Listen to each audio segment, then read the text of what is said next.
29শে মে Alipurduar parade গ্রাউন্ডে এক জনসভা উপস্থিত থাকতে চলেছে প্রধানমন্ত্রী নরেন্দ্র মোদী। বিজেপি সূত্রে খবর, 29শে মে আলিপুরদুয়ারের জনসভা ছেড়ে প্রধানমন্ত্রী চলে যাবে সিকিমের উদ্দেশ্যে। ইতিমধ্যে প্রধানমন্ত্রীর সফরকে কেন্দ্র করে উজ্জীবিত আলিপুরদুয়ারের বিজেপি কর্মীরা। মঙ্গলবার আলিপুরদুয়ার প্যারেড ময়দানে পরিদর্শনে আসেন আলিপুরদুয়ারের সাংসদ পলস টিক্কা সহ আলিপুরদুয়ারের জেলা বিজেপি নেতৃত্বরা। আপনারা সকলেই জানেন যে 22শে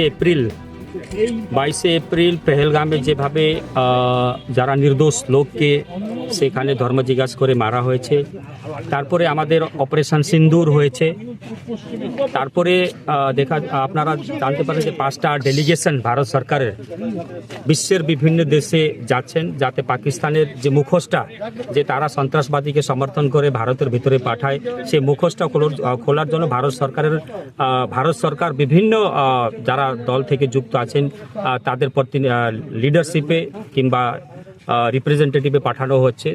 আর সিন্দুর অপারেশন পরে এটা প্রথমবার যে আমাদের মাননীয় প্রধানমন্ত্রী আলিপুরদুয়ার বুকে আসতে চলেছেন আগামী 29 তারিখ। উনি আগ্রহ প্রকাশ করেছেন যে বাংলার বিভিন্ন জায়গাতে যাবেন, সেখানে আলিপুরদুয়ারকেও বেছে নেওয়া হয়েছে। এটা আমাদের সৌভাগ্য। এর আগে আপনারা জানেন যে 2011 এবং 2016 সালে মাননীয় প্রধানমন্ত্রী মাদারিহাটে এসেছেন 2011 সালে। সে সময় তিনি গুজরাটের মুখ্যমন্ত্রী ছিলেন এবং 2016 সালে প্রধানমন্ত্রী ছিলেন। তারপরে প্রথমবার আলিপুরদুয়ার জেলা হওয়ার পরে আমাদের মাননীয় প্রধানমন্ত্রীর আলিপুরদুয়ার জেলায় আসার আগ্রহ প্রকাশ করেছেন। তাই আমরা আমাদের যারা নেতৃত্ব আছেন সকলেই মিলে আমরা মাঠ পরিদর্শন করছি, কোন জায়গাতে মঞ্চ করলে কিভাবে কি করলে যাতে সুন্দরভাবে মানুষ যাতে মাননীয় প্রধানমন্ত্রীর বক্তব্য শুনতে পারবেন এবং ওনার যে বার্তা থাকবে সেটা বার্তা নিয়ে বাড়িতে ফিরতে। দীর্ঘ প্রায় 10 বছর পরে আলিপুরদুয়ারে ফের আসছেন, কতটা আশাবাদী বিজেপি কর্মীরা? দেখুন, নিশ্চিতভাবে যখন আমাদের শীর্ষ নেতৃত্ব যে কোনো জায়গাতে যেন স্বাভাবিক কারণেই একটা কর্মীদের মধ্যে উৎসাহ থাকে, তারা একটা আলাদা মাত্রা পায়। নিশ্চিতভাবে আমাদের এখনও আমরা বুথ পর্যন্ত পৌঁছাতে পারিনি, মণ্ডল পৌঁছাতে পারিনি। এই প্রথমবার কালকে আমরা একটা বলতে পারি যে কনফার্মেশন পেয়েছি যে আমাদের এখানে 29 তারিখ সভা হবে।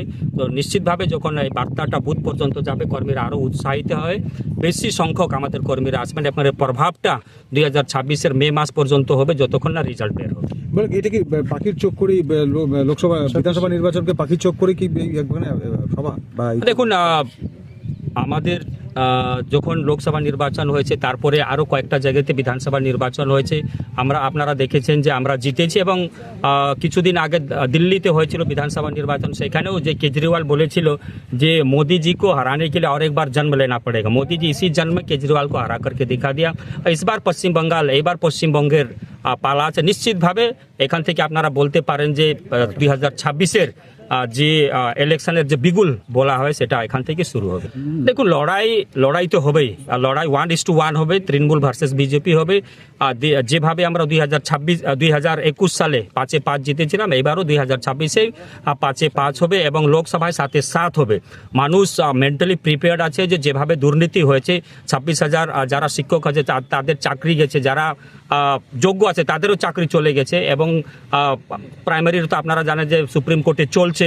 তারপরে বেকার যুবক যুবতীদেরকে আজকে পশ্চিমবঙ্গ ছেড়ে পরিযায়ী শ্রমিক হিসাবে আজকে অন্য রাজ্যে যেতে হচ্ছে। তো সামগ্রিক পরিস্থিতি নিয়ে, দুর্নীতি নিয়ে মানুষ অতিষ্ঠ আছে, তারা একটা পরিবর্তন দিকে তাকিয়ে আছে। নিশ্চিতভাবে এখানে কংগ্রেস এবং বামপন্থী তার বিকল্প হতে পারে না, একমাত্র ভারতীয় জনতা পার্টি পশ্চিমবঙ্গের বিকল্প হবে।